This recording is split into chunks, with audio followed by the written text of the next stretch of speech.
اگه پارت اول این ویدیو رو ندیدی اول برو پارت اول رو ببین و بعد بیا. تو این زمان 4 تا از خانواده ها تصمیم میگیرن که خودشون دنبال بچهشون بگردن. اینا خانواده های سجاد ستوده، یونس ملاکی، احسان زاره و محمد قدیری بودن. با همدیگه آشنا میشن.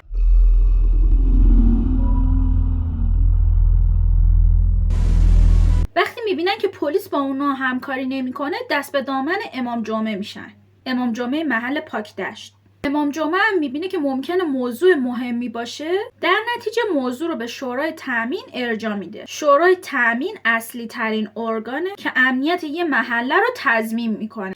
اسفند 1382 توی شورای تامین فرماندار از فرمانده پاکدشت میپرسه چرا تا الان قتل‌ها و مفقودی‌ها گزارش نشدن؟ فرمانده میگه اینا همشون مفقود شدن و مفقود شدن هم جرمی حساب نمیشده که من بخوام گزارش بدم. اینجا پدر احسان زاره که همچنان داره سخت دنبال پسرش میگرده از زنش میپرسه آخرین جایی که پسرمون رفته بوده کجا بوده؟ خانمش میگه رفته بوده با برادر محمد بیجه بازی کنه. در نتیجه میره با برادر محمد بیجه که یه پسر 10-11 ساله بوده صحبت میکنه. اونم بهش میگه اومدیم خونه ما دوچرخه بازی کردیم و بعد بازیمون تموم شد و من رفتم بیرون و پسر شما موند که با برادرم کبوترها رو نگاه کنه. اینجا میفهمن آخرین کسی که پسرشون رو دیده محمد بیجه بوده. در نتیجه بهش مشکوک میشن و میرن به پلیس شکایت میکنن. اینجا علی اکبر بیجه پدر محمد بیجه همراه محمد بیجه و یک کارگر افغان رو دستگیر میکنن و برای بازجویی میبرن. دستو پیدا کرد کی بود فلان کس برادر بیجه بود. گفت خب با بچه من کجا رفتی دوچرخه بازی؟ خیلی راحت گفت ما رفتیم توی خونمون دوچرخه بازی کردیم بعد رفتیم خونمون. بعد چی شد؟ بعد من اومدم بیرون پسر شما موندش با برادر من که کبوتراشو تماشا بکنه. خب این قشنگ میرسه به اینجا که آخرین فردی که با بچهش تماس داشته این آقا بوده. خب رو همین خب شما بعدش چی شد؟ این وقتی که کبوترای شما رو دید شما چیکار کردی باهاش؟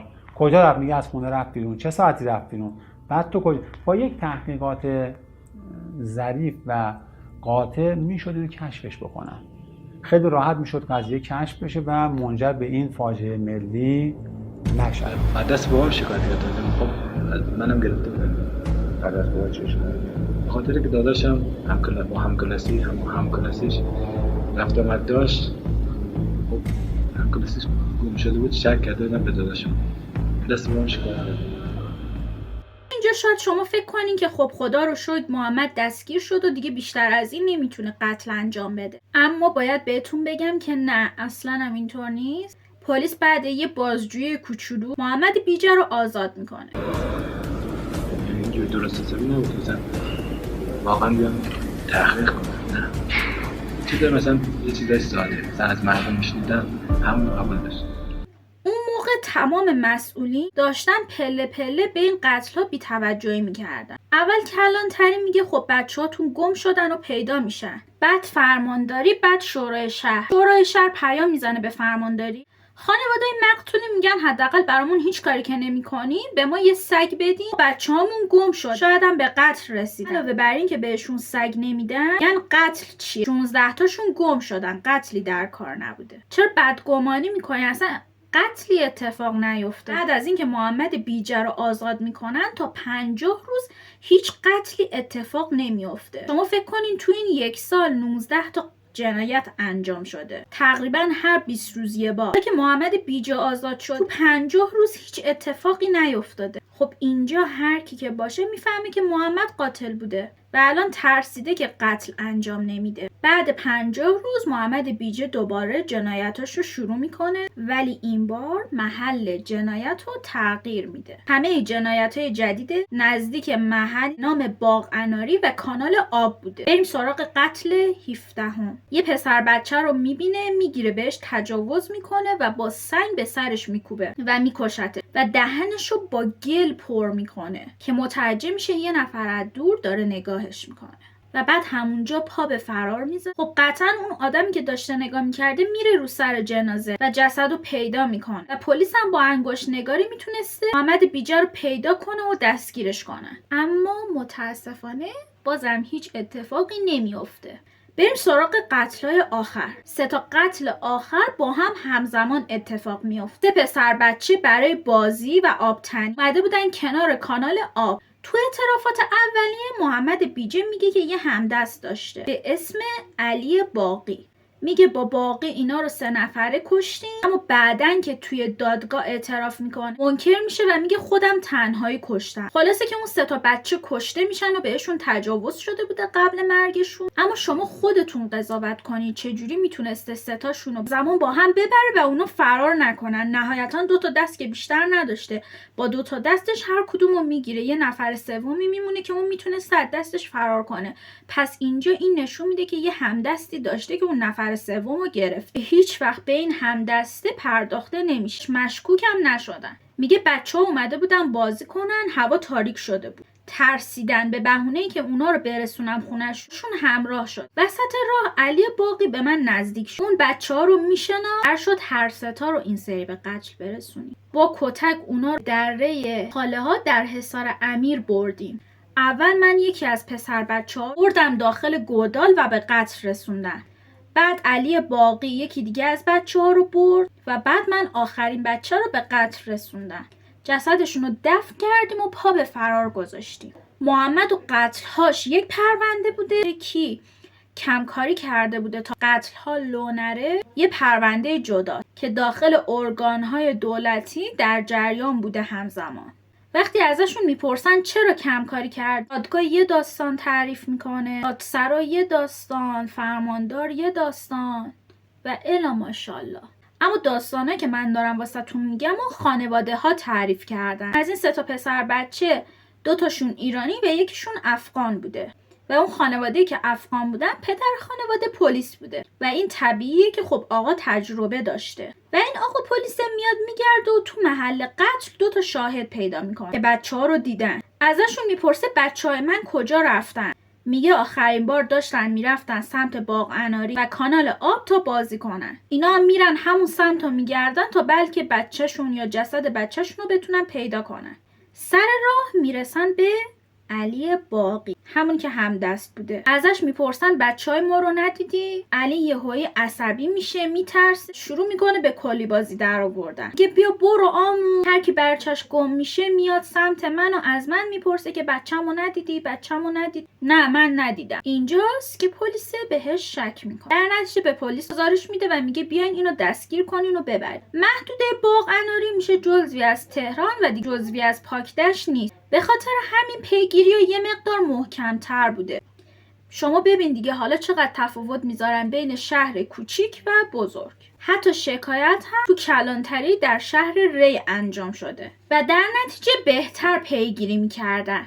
خلاصه که علی باقی رو میبرن و ازش اعتراف میگیرن. چند باری که کتکش میزنن اعتراف میکنه و چند تا جای چرت و پرت رو نشون میده و میگه جنازه بچه‌هاتون اینجاست. خانواده اینجای داستان یه جرقه تو ذهنشون میزنه، میگن علی باقی یه دوست صمیمی به اسم محمد بیجه داره که ما قبلا بهش شک کرده بودیم. در نتیجه پلیسا میرن دنبال محمد بیجه. بیجه بالای یه بلندی نشسته بوده و داشته با دوربین شکاری مثل ملوان‌های کشتی صحرا رو دید میزده. احتمالاً دنبال یه طعمه جدید بوده. خلاصه که دستگیر میشه و میبرنش. نه محبت نمیدید. بله از کوچیکی محبت ندارم.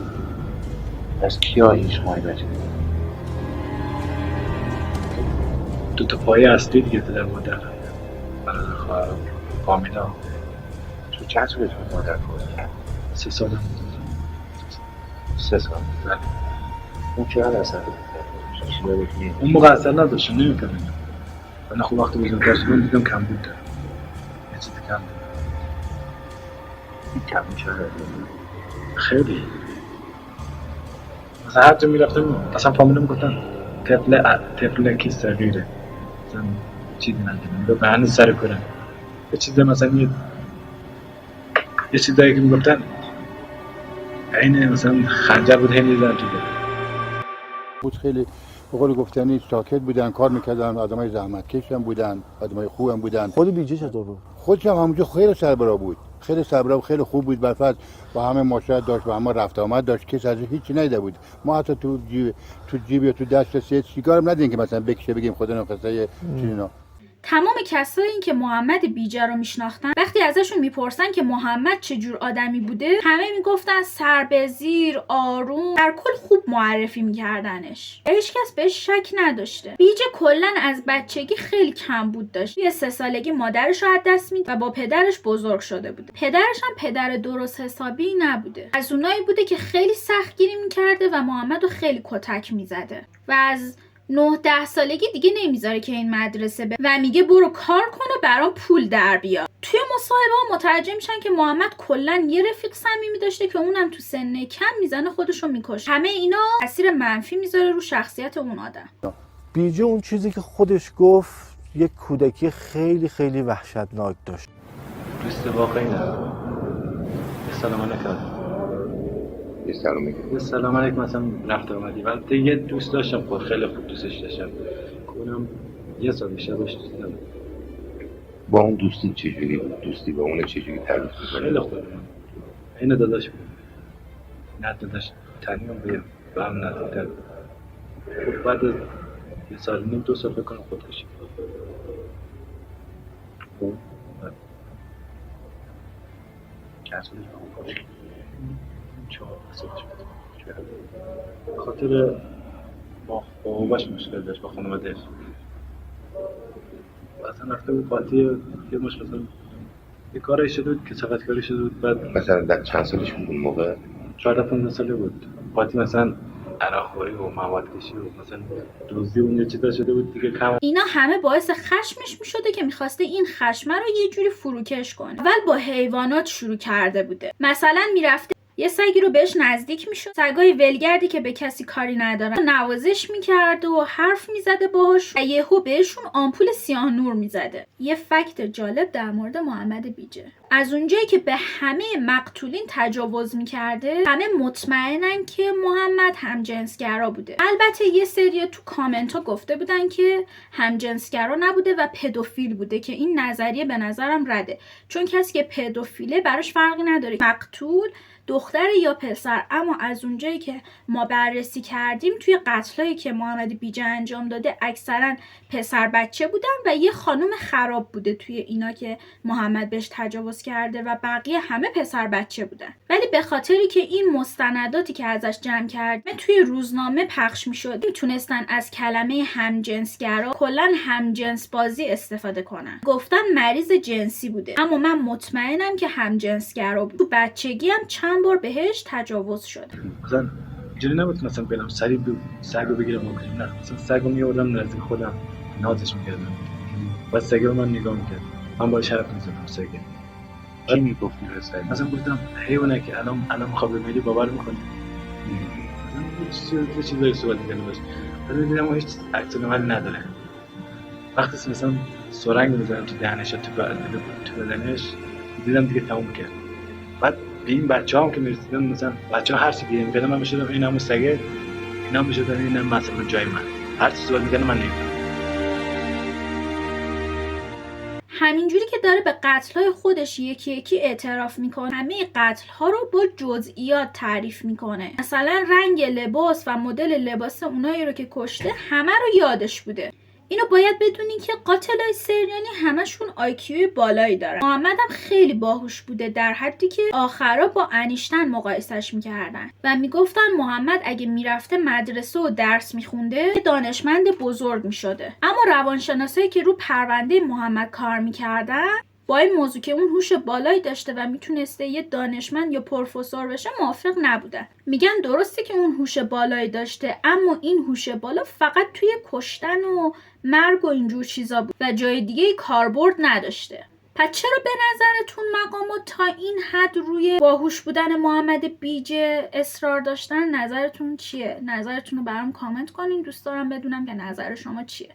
خب من جوابشو بهتون میگم. خاطر اینکه مردم گول بزنن و کمکاری خودشون رو پای هوش محمد بذارن. اینقدر محمد بیجه رو تو ذهن مردم باهوش جلوه دادن بگن حالا که ما محمد بیجه رو دستگیر کرد کسی به باهوشی محمد بیجه وجود نداره که بخواد قتل‌های سریالی انجام بده و موفق هم شدن. جایی که یکی از مادر بچه‌هایی که به قتل رسیده بوده پسر کوچیکترش رو تنها میذاشته بره مدرسه و بیاد. ازش میپرسن که چرا همچین کار کردی، نمیترسی دوباره این پسرتم به قتل برسونن؟ میگفته که نه دیگه، محمد بیجه وجود نداره که بخواد پسر منو بکشه. مادر هر روز میرفته دنبال بچه‌ش، روز که نرفته بچه‌شو از مدرسه بیاره محمد بیجه کشترش. حالا شما فکر کنید که چقدر ذهن مردم و کار گرفته بودن که این خانوم با این زخمی که خورده الان میگه نه دیگه محمد بیجه وجود نداره که بخواد پسر منو بکشه. بازم بهتون بگم که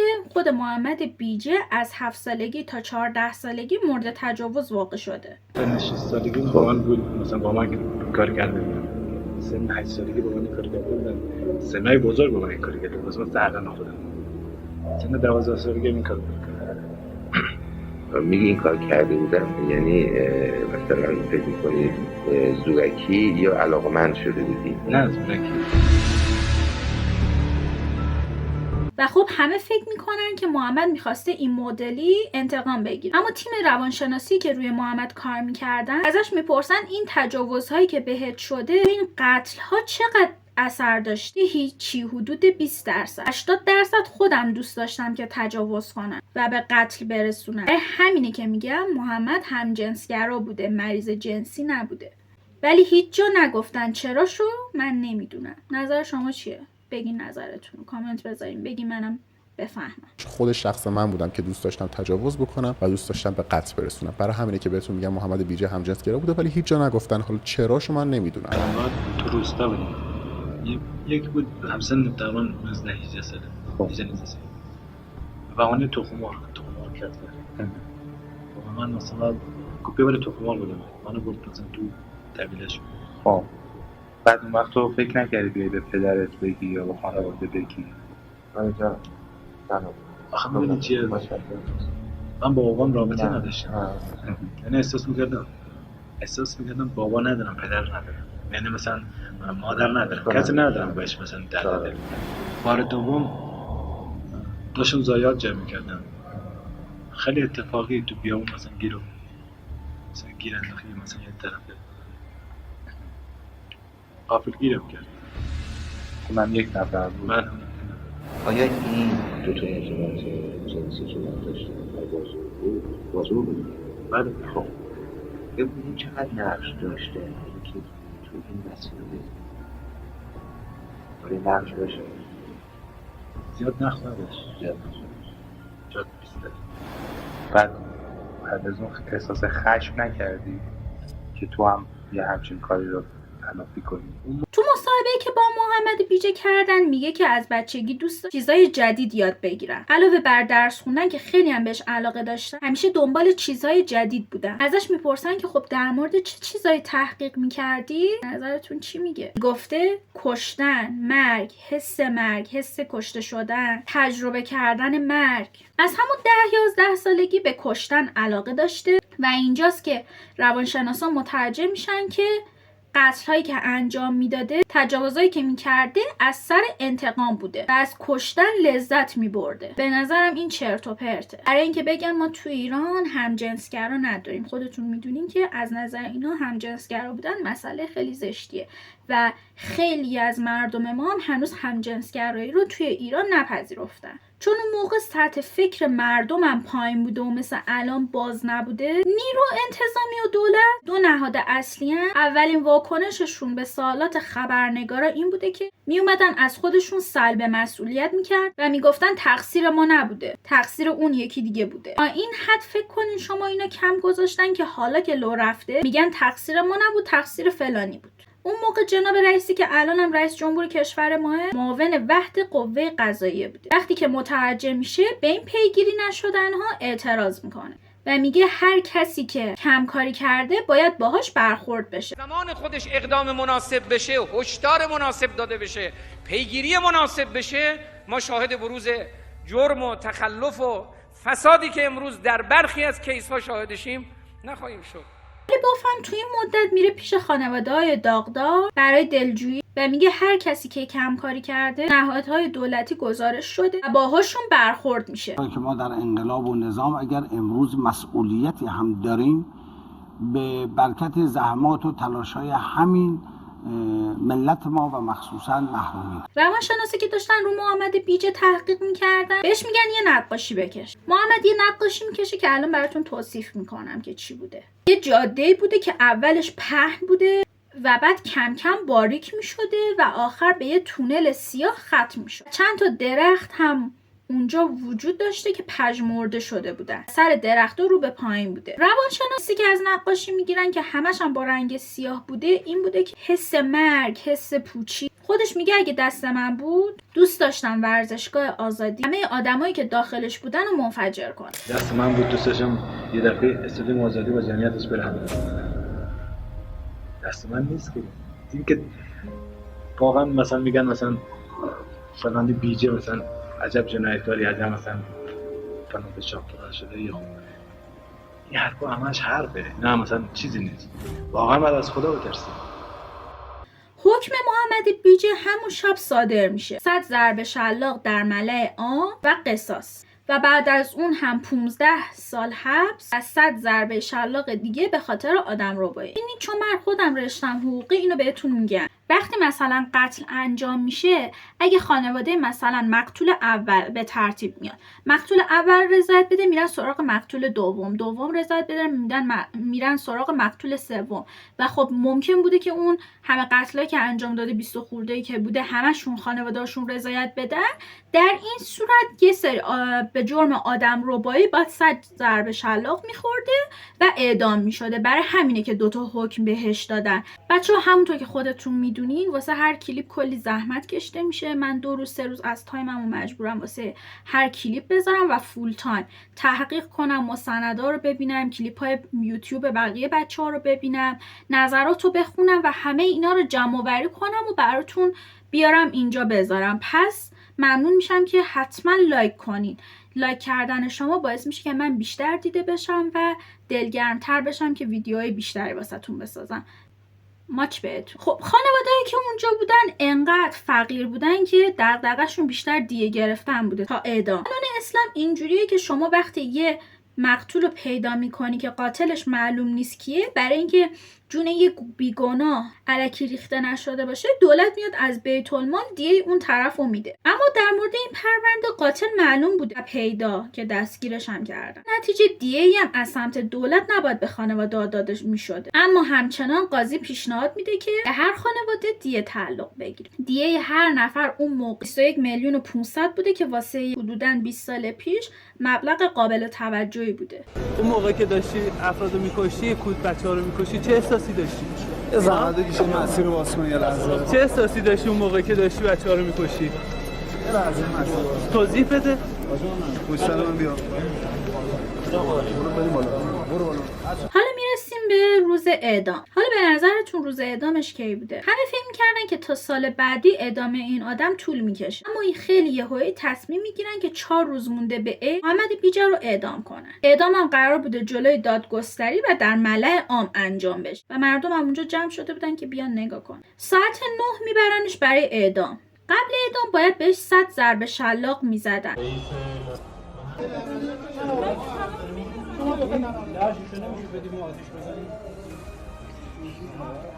باشه ما رو با لاسی گادیم زنی.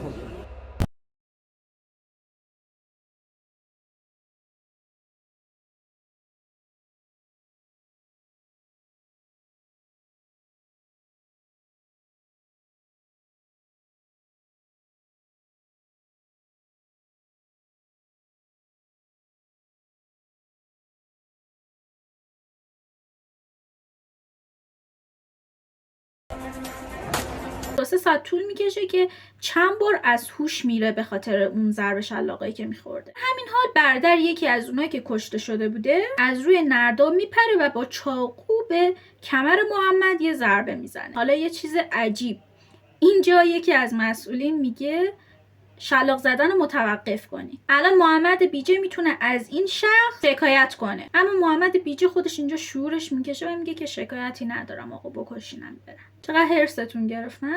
همون اندازه‌ای که شما هرستون گرفت منم سر این جریان هرس خوردم، فشار خوردم. خلاصه میره برای اعدام. اینجا قرار بوده که خانواده یکی از اون مقتولین، یعنی مادر یکی از اون بچه‌ای که کشته شده، این طناب دار رو بندازه گردن محمد بیجه. اون خانم خیلی احساساتی میشه و تو اون لحظه کنترل خودش رو از دست میده و داد میزنه که چرا بچه منو کشتی؟ چرا بچه منو کشتی؟ اما محمد بیجه حتی نگاهش هم نمیکنه و هیچ جوابی بهش نمیده. خب چی بگه من واسه چی کشتم بچه‌تو؟